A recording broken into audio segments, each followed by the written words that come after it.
listeners and viewers to Behind the Bets in PA. This is a show to provide you with not only insight on the regulation of Pennsylvania's gambling market by the Gaming Control Board, but current events throughout the gambling industry.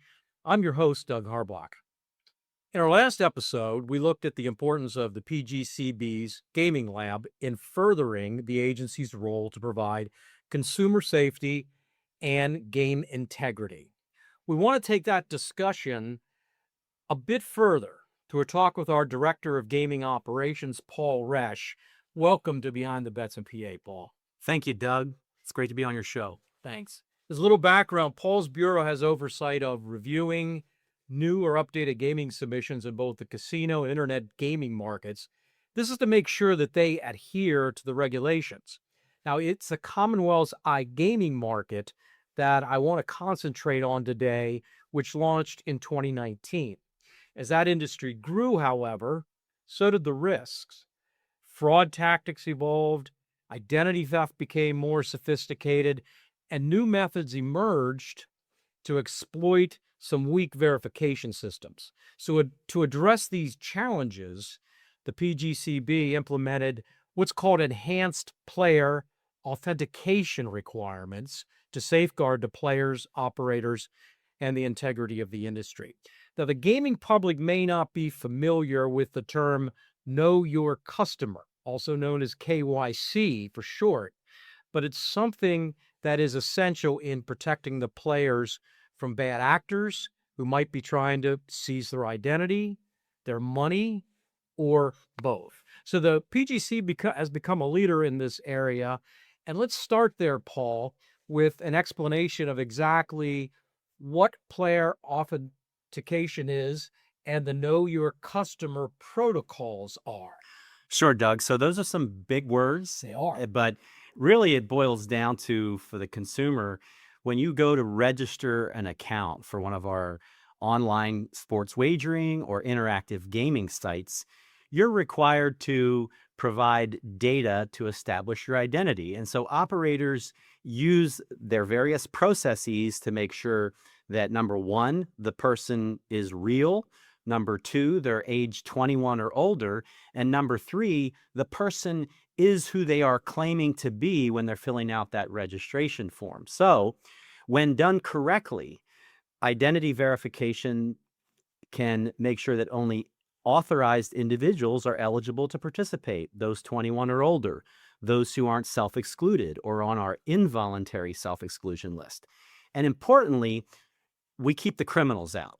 We keep the fraudsters and those who are looking to exploit weak onboarding processes for their advantage through mostly to try to make money and steal money out of the system. But we're also keeping underage individuals off of the platforms, as well as those individuals who may be self-excluded. And so that's what player authentication is in a nutshell. And let's look at that, a couple of those areas a little closer. For example, when we talk about the fraud and we talk about the criminal activities that are attempting, this is nothing new in regards to what we're doing, because we've been licensing people for years and years, the casino industry, to make sure that criminal intent doesn't come in the back door of the casinos. This is pretty much some of the things that we're doing here to not allow these people, again, to get in the back door of these iGaming sites. Right. So the Pennsylvania Gaming Act, which passed in 2004, places number one for the objectives of the act, the legislative intent of the General Assembly and the governor. And it's the number one thing that we strive for here as regulators at the Pennsylvania Gaming Board, and that is to protect the public. So I'll give you an example. In 2010, Pennsylvania authorized table games in our land-based casinos. And so in 2010, we opened up table games. At the time, we had 9 casinos. It didn't take very long for individuals to come into Pennsylvania who were bad actors and criminals, who were looking to exploit weak processes, maybe inexperienced dealers or inexperienced supervisors whose job it is to deal the game, to operate the game, and importantly, to make sure that the game is fair and that the integrity is there. It's no different in iGaming. When we launched in 2019, we were one of the first states to launch online casino and interactive gaming. And so it was only natural that that fraudsters and bad actors from not only around the country, but really around the world, because this is on the internet, would try to exploit any little gaps or weaknesses. Anywhere they could see light, they would try to slip in and do what they do. Yeah, and you're right about that. I mean, it's easy, and it's never easy with casinos to make sure that you're keeping this criminal activity out, but it's narrow and where it's at. It's coming in. It's coming into that one casino. In regards to the internet, it's coming from everywhere on there. Give us some examples, for example, of what some of these criminal activities have been that we've caught.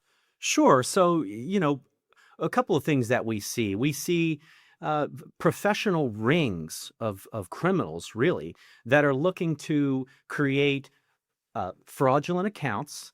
They're looking to use stolen credit cards that they purchase on the dark web, and they're looking to create those accounts in other people's names. They're looking to use those stolen credit card or debit card instruments to fund the accounts, and then they'll look to play the games to their maximum advantage to try to get as much return on investment as they can. And then they'll also try to get that money out of the system in an anonymous way through, for example, an electronic digital wallet that may not be in their own name. And so at the end of the day, we're talking, these are money laundering activities, which are federal crimes. But at the end of the day, what we were experiencing is we had no idea who these individuals were behind the keyboard, who were behind their mobile phone app, because they came in under a false identity, they used a stolen credit card, and they got the money out in an anonymous way. So as a result, criminal activity was going on, in some cases, unchecked and unfettered. These cases could not be referred to law enforcement because we had no name to go on. These individuals could not be blocked permanently from participating in gaming in Pennsylvania. And so this is some of the things that we saw in the early years. We're 7 years in, and we're really talking about a time period where this was occurring was within the first 3 to 4 years. Tell us a little bit, and then explain to us the procedure then. If I'm a player, whether it's sports wagering online or I'm a player with doing the casino iGaming, give me an idea of what the procedures in place are now for me to set up a new account, and also make sure that those out there know that if they already have an account, it's a little different right now, at least, on how they get into their site. Well, there's a couple of questions there, and we can take them one at a time, but I just want to give an easy example for people to understand. So we have 18 casinos here in the Commonwealth of Pennsylvania. And when you go to one of our casinos, you're going to have various touch points with our casinos, with the casino staff as you go into the casino. For example, there'll be a main entrance onto the gaming floor. Those main entrances are staffed by trained and licensed security officers employed by the casino. And if you appear to be under age 30, they will ask for your identification. And then they'll inspect your identification.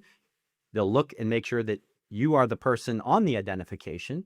They'll make sure that that ID is not fraudulent by scanning it through some hardware equipment that they have there at the entrance. And that also can check to make sure that you're not self-excluded. And so sometimes individuals who are self-excluded can be caught that way. How else do you prove your identity in a casino once you've entered? Let's say you want to obtain a Players Club card so that you can be rewarded for your play. You must go up to either the cage or the Players Club desk and sign up for a Players Club card. Name, address, email, phone number. Do you want to receive marketing emails and the such? You have to present your ID at that time as well. And so the licensed cage cashier or the player services representative will sign you up for an account, and they'll make sure you are who you say you are. One other quick example. If you're playing a slot machine and you hit a taxable jackpot, which locks up the machine, a slot attendant will come over to you. They'll say, "Congratulations, Doug, you won $2,000. We're going to pay you out. How would you like to be paid, cash or check?" They'll ask for your identification at that time as well, just to make sure that if you are playing anonymously, that we know who you are and we can issue a tax form. And if you're playing with a card want to make sure that it's your card that you're using and not someone else's, so that you walk away with the jackpot money, but someone else gets the tax form. So really what we're talking about in interactive gaming is we don't have that face-to-face in-person interaction between operator and gaming player. And so we have to have other controls, other processes, other technologies that can be used. So what are we talking about here? The Pennsylvania Gaming Control Board implemented in September of 2025 what we call enhanced Know Your Customer protocols, enhanced KYC. It's as simple as this. And players are probably familiar, your listeners are probably familiar with having to do this in other areas of their e-commerce activities. When you sign up for an account, you'll be asked to fill out your name and your email and your phone number, just like you always were. You'll also be asked to upload securely a copy of your government-issued photo identification. That could be a driver's license, a state ID, or a passport, for example. You'll scan the front and the back, and you'll securely upload that to the operator's site. The operator will use a third-party verification provider to make sure, number one, that that identity document is authentic. And they'll look for various features, anti-counterfeiting features on that ID to make sure that it's legitimate. Number two, the player will then be prompted to take what's called a live selfie. So you'll be asked to take out your phone while you're within the app itself, and it'll say, take a picture of yourself, a live selfie. What's actually happening there at that moment is about a 3-second video clip is being taken. And then from that, a still image is being captured by the operator. What are they doing? Well, number one, with the video clip, they're making sure that this is what's called a live selfie.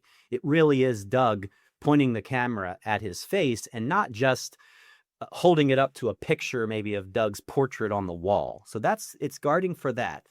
What else it's doing is during that short video clip, operators are looking for any suspicious activity that they might see in that video clip. For example, my daughter is 20 years old.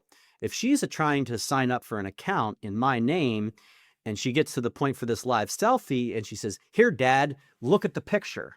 Well, now the operator can see that she was in the frame at one point and then she tried to show an adult or whoever's ID it was in the name of. What's happening then behind the scenes after that is that driver's license photo ID is being compared to that live selfie using software tools that can, with a high degree of certainty and success rate, that this person's ID matches their live selfie. They are who they say they are. And a high amount of security too, because that some people are going to be a little onerous and thinking, well, you're going to take my picture and it's going to go out on the internet, and where's it going to go? I think they have to know how secure this is. Yeah, it's a great point. We all want our data to be secure, and almost every day that goes by, we see a story where there maybe has been a cybersecurity incident or data has been exfiltrated or compromised. So we hold our operators to the highest standards, federal and state laws governing data protection and data security. That data must be encrypted. Within our regulations, we require that all data be encrypted, and they don't keep your data an unlimited amount of time. The data is used for the purpose that it's needed. It's retained in accordance with our regulations, again, in a secure way. And then it's available for auditing, for example, to make sure that the operator had a robust digital identity verification processing. Yes, and as we talked in August, getting in close to August now of 2026, the question is if I'm already a player, am I having to go through all of these at this point? Yeah, so great question. So the processes that the board put in place after, I should say, over a year, we researched, we discussed various options that were out there for digital identity verification. We educated ourselves by discussing this with stakeholders, with technology companies, with payment processors, and importantly, with our operators.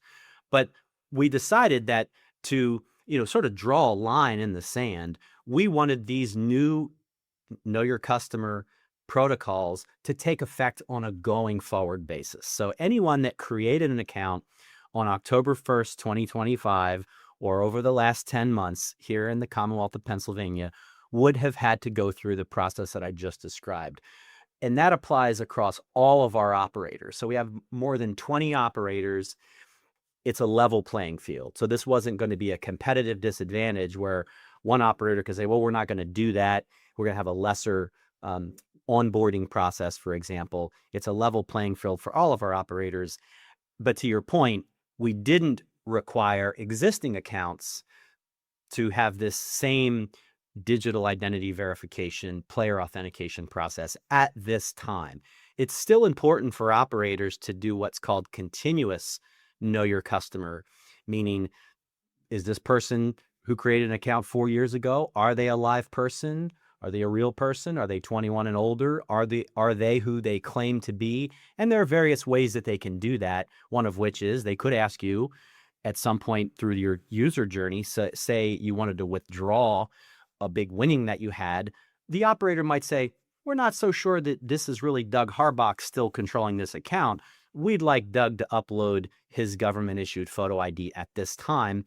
We might even ask Doug to do a live selfie, which is that same onboarding process that we have now. But it's really important to address, because know your customer is not just a one-time thing. It's not just you do it at the gate and then you don't do it ever again in your lifespan of the person's account. This is standard practice in banking, in investments, in all sorts of industries out there. And I just want to say, what Pennsylvania is doing with the identity verification is no different than I signed up for TSA PreCheck about 6 months ago. I thought, I travel enough. I'd like to be able to get through the security line a little quicker. When I signed up for TSA PreCheck, I had to go through something, an identity verification service provider that the U.S. government contracts with called ID.me, ID.me. Guess what it asks you for? Digital. It asks you for the driver's license upload. It asks you for the live selfie. It's doing all the same things that we're doing here in Pennsylvania. So I think consumers more and more are getting used to this type of online identity verification, and they trust it. In fact, the vendors that do this, they have a trusted relationship more than the vendors that don't. What are some of the early results we're seeing from the enhanced KYC? So I think first and foremost, like I said, there's that enhanced trust between player and operator. I think players are saying, wow, they are trying to protect my account. They're trying to protect my identity. They're trying to protect other people's identities. And importantly, payment instruments like debit and credit cards. So I think you can't put a price tag on consumer trust. And I think that's really the most important thing that we're accomplishing here. What else are we doing? We are disrupting and significantly reducing fraudulent activity on our websites. We are keeping underage access from these sites to a high degree, and also individuals who have gambling disorders, such as those that might place themselves on the self-exclusion program. They're being kept off by signing up for an account in another person's name. Just two statistics that I want to throw out to kind of puts quantifies the impact, right? And both statistics have 50% in them, which is great. 50% reduction in the number of chargebacks. What's a chargeback? A chargeback is you make a deposit to your iGaming account using a credit card, for example, and then later you contest that deposit with your credit card company and your bank, claiming that it's not you. This could happen, chargebacks can happen for a number of reasons. Number one, you might feel that the vendor didn't provide the service that you paid for. You might also file a chargeback against a vendor because it really wasn't you who bought something online or something in person. The chargebacks here in Pennsylvania iGaming sector over the last 10 months are down 50%. That's significant. Why is that?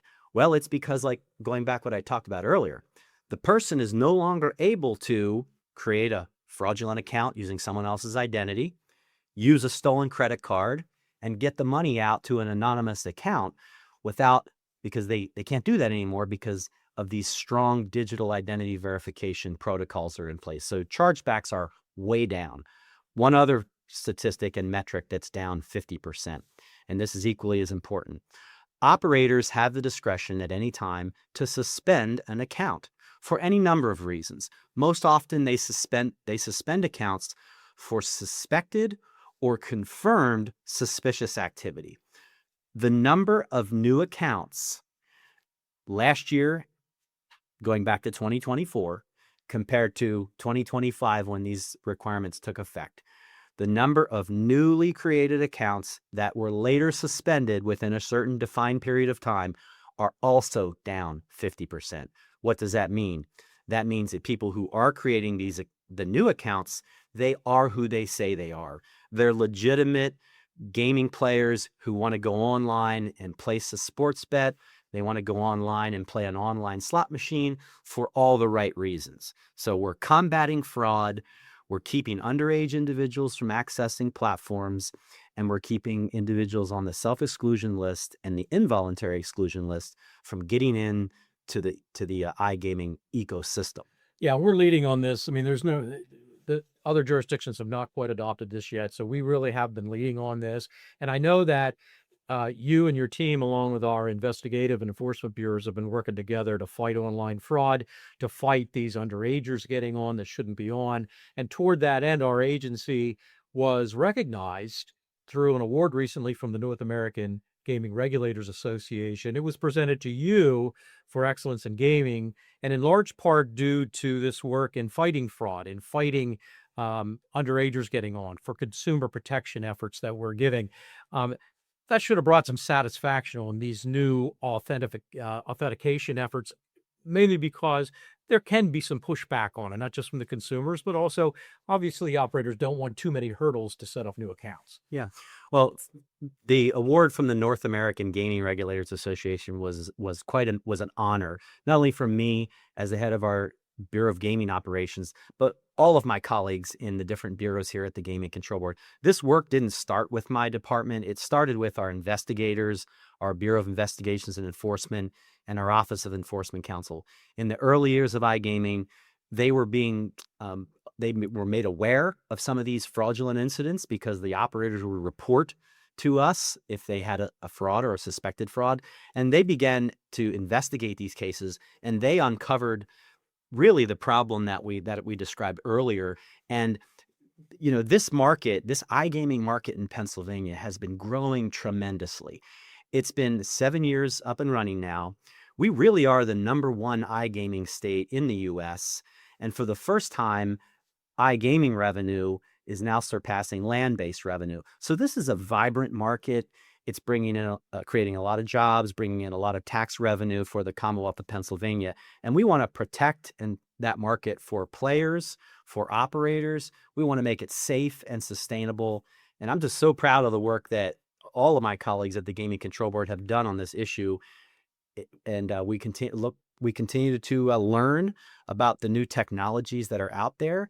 And I think the technology is moving so quickly in this area, because this isn't just an issue for online gaming, right? This is an issue for banking, for financial businesses, for governments, to make sure people are who they say they are when they interact with these really high risk transactions. Yeah, keep up the good work, because when you say that we're proud, we're very proud in other areas of the gaming board when we go out into a conference or when we're speaking with others in other locations about these efforts that we're doing to do what our main goal is, and that is consumer protection. That is to give safety to the public when they are participating in these games. So well done. I appreciate the opportunity for you to kind of explain out to especially to those in the gaming public who probably are wondering, why am I going through all this? It's for their safety. Yeah. So that's going to take us to the end of this episode of Behind the Bets in Pennsylvania. I want to thank the Gaming Control Board's Director of Operations, Paul Resch, for providing us with his information on his bureau's work and protecting the public with this enhanced system of player identification, and some on why we have moved to these more stringent requirements for players setting up and accessing online gambling sites. And as always, thank you to Richard McGarvey and Christina Kwolek for their work behind the scenes. Look for another episode of Behind the Bets in PA to drop soon, and available on your favorite podcast platform and via YouTube, wherever you are listening or watching. Have a great rest of your day.